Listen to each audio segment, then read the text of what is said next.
Russian researchers in the late 1940s kept 5 people awake for 15 days using an experimental gas-based stimulant. They were kept in a sealed environment to carefully monitor their oxygen intake so the gas didn't kill them, since it was toxic in high concentrations. This was before closed-circuit cameras, so they had only microphones and 5-inch thick glass porthole-sized windows into the chamber to monitor them. The chamber was stocked with books, cots to sleep on, but no bedding, running water and toilet, and enough dried food to last all 5 for over a month. The test subjects were political prisoners deemed enemies of the state during World War II. Everything was fine for the first 5 days. The subjects hardly complained, having been promised falsely that they would be freed if they submitted to the test, and they did not sleep for 30 days.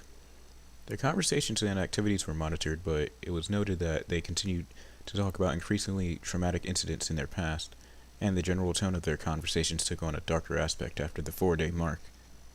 After 5 days, they started to complain about the circumstances and events that led them to where they were, and demonstrated severe paranoia.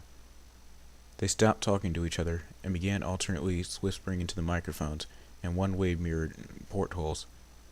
Oddly enough, they all seemed to think that they could win the trust of the experimenters by turning over their comrades, the other subjects in the captivity with them.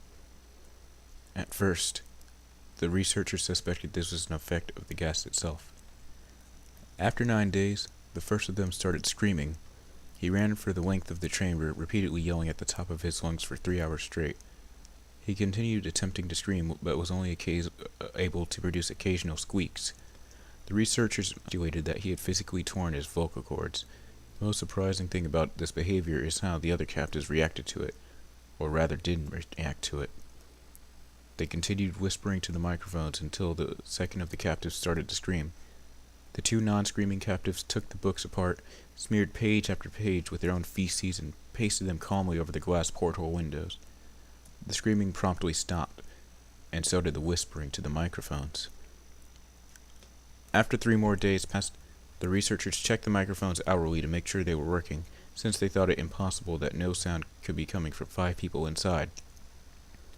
The oxygen consumption in the chamber indicated that all 5 must still be alive. In fact, it was the amount of oxygen 5 people would consume at a very heavy level of strenuous exercise. On the morning of the 14th day, the researchers did something they said they would not do to get a reaction from the captives. They used the intercom inside the chamber, hoping to provoke any response from the captives they were afraid were either dead or vegetated. They announced, "We are opening the chamber to test the microphones. Step away from the door and lie flat on the floor or you will be shot. Compliance will earn one of you immediate freedom." To their surprise, they heard a single phrase in a calm, responsive voice. "We no longer want to be freed." Debate broke out among the researchers and the military forces funding the research. Unable to provoke any more response from the intercom, it was finally decided to open the chamber at midnight on the 15th day. The chamber was flushed of the stimulant gas with fresh air, and immediately voices from the microphones began to object. The chamber 3 different voices began begging, as if pleading for the life of loved ones, to turn the gas back on. The chamber was open, and soldiers sent in to retrieve the test subjects. They began to scream louder than ever, and so did the soldiers when they saw what was inside. 4 of the 5 test subjects were still alive, although no one could rightly call the state that any of them were in life. The food rations past day 5 had not been so much as touched.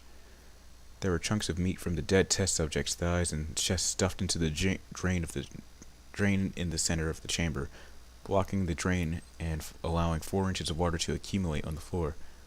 Precisely how much of the water on the floor was actually blood was never determined.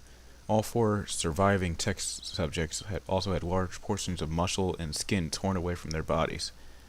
The destruction of flesh and exposed bone on their fingertips indicated that the wounds were inflicted by hand, not with teeth as the researchers initially thought. Closer examination of the position and angles of the wounds indicated that most, if not all of them, were self-inflicted. The abdominal organs below the rib cage of all 4 test subjects had been removed, while the heart, lungs, and diaphragm remained in place. The skin and most of the muscles attached to the ribs had been ripped off, exposing the lungs through the rib cage.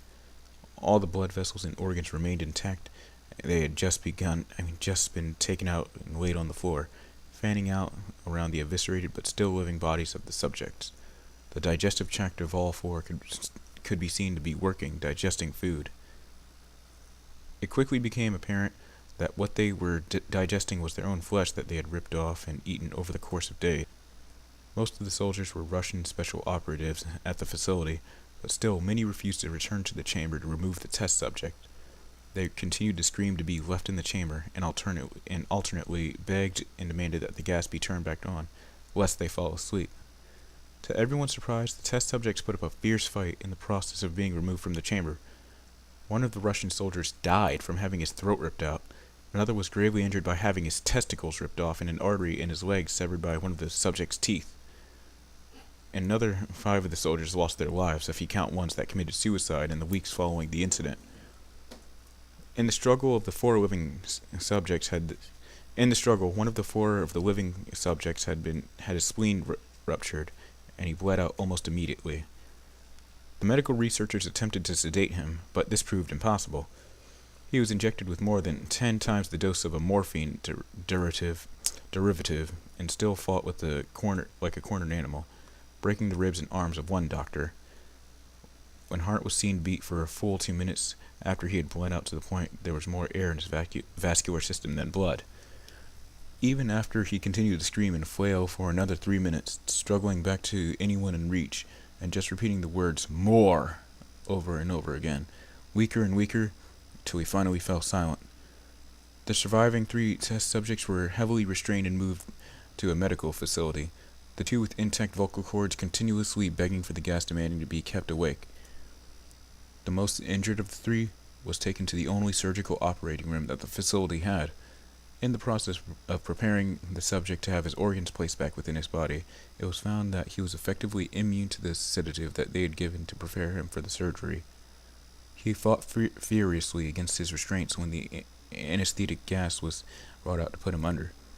He managed to tear out most of the way through a 4-inch wide leather strap on one wrist, even though the weight of a 200-pound soldier was holding that wrist as well. It only took a little more anesthetic than normal to put him under, and the instant his eyelids fluttered and closed, his heart stopped. In the autopsy of the test subject that died on the operating table, it was found that his blood had tripled the normal level of oxygen. His muscles that were still attached to his skeleton were badly torn, and he had broken 9 bones in the struggle to not be subdued. Most of them were from the force his own muscles had exerted on them. The second survivor had been the first of the group to start screaming. His vocal cords destroyed, with his vocal cords destroyed, he was unable to beg or object to surgery, and he only reacted by shaking his head violently in disapproval when the anesthetic gas was brought near him. He shook his head yes when someone suggested reluctantly they try the surgery without anesthetic, and did not react for the entire 6-hour procedure of replacing his abdominal organs and attempting to cover them with what remained of his skin. The surgeon presiding stated repeatedly that it should be medically possible for the patients to still be alive. One terrified nurse assisting the surgery stated that she had seen the patient's mouth curl into a smile several times whenever his eyes met hers. When the surgery ended, the subject looked at the surgeon and began to wheeze loudly, attempting to talk while struggling. Assuming this must be something of drastic importance, the surgeon had a pen and pad fetched so the patient could write his message. It was simple. Keep cutting. The 2 other test subjects were given the same surgery, both without anesthetic as well, although they had to be injected with a paralytic for the duration of the operation. The surgeon found it impossible to perform the operation while the patients laughed continuously. Once paralyzed, the subjects could only follow the attending researchers with their eyes. The paralytic cleared their system in an abnormally short period of time, and they were soon trying to escape their bonds. The moment they could speak, they were again asking for the stimulant gas. The researchers tried asking why they had injured themselves, why they had ripped out their own guts, and why they wanted to be given the gas again. Only one response was given. I must remain awake. All 3 subjects were reinforced, and they were placed back into the chamber awaiting determination as to what should be done with them. The researchers, facing the wrath of their military benefactors for having failed the stated goals of their project, considered euthanizing the surviving subjects. The commanding officer, an ex-KGB, instead saw potential and wanted to see what would happen if they were put back on the gas. The researchers strongly objected, but were overruled. In preparation for being sealed in the chamber again, the subjects were connected to an EEG monitor and had their restraints padded for long-term confinement. To everyone's surprise, all three stopped struggling the moment it was let slip that they were going to be back on the gas. It was obvious at this point that all three were putting up a great struggle to stay awake. One of the subjects that could speak was humming loudly and continuously. The other mute subject was straining his legs against the leather bonds with all his might, first left, then right, then left again for something to focus on. The remaining subject was holding his head off his pillow and blinking rapidly. Having been the first to be wired for EEG, most of the researchers were monitoring his brainwaves in surprise. They were normal for most of the time, but sometimes flatlined and inexplicably. It looked as if he were repeatedly suffering brain death before returning to normal. As they focused on the paper scrolling out of the brainwave monitor, only one nurse saw his eyes slip shut at the same moment his head hit the pillow. His brainwaves immediately changed to that of deep sleep, then flatlined for the last time as his heart simultaneously stopped. The only remaining subject that could speak started screaming to be sealed in now. His brainwaves showed the same flatlines as one who had just died from falling asleep. The commander gave the order to seal the chamber with both subjects inside, as well as 3 researchers. One of the named 3 immediately drew his gun and shot the commander point blank between his eyes, then turned the gun on the mute subject and blew his brains out as well. He pointed his gun at the remaining subject, still restrained to a bed as the remaining members of the medical and research team fled the room. "I won't be locked in here with these things, not with you!" He screamed at the man strapped to the table. "What are you?" he demanded. "I must know." The subject smiled. "Have you forgotten so easily?" the subject asked. "We are you.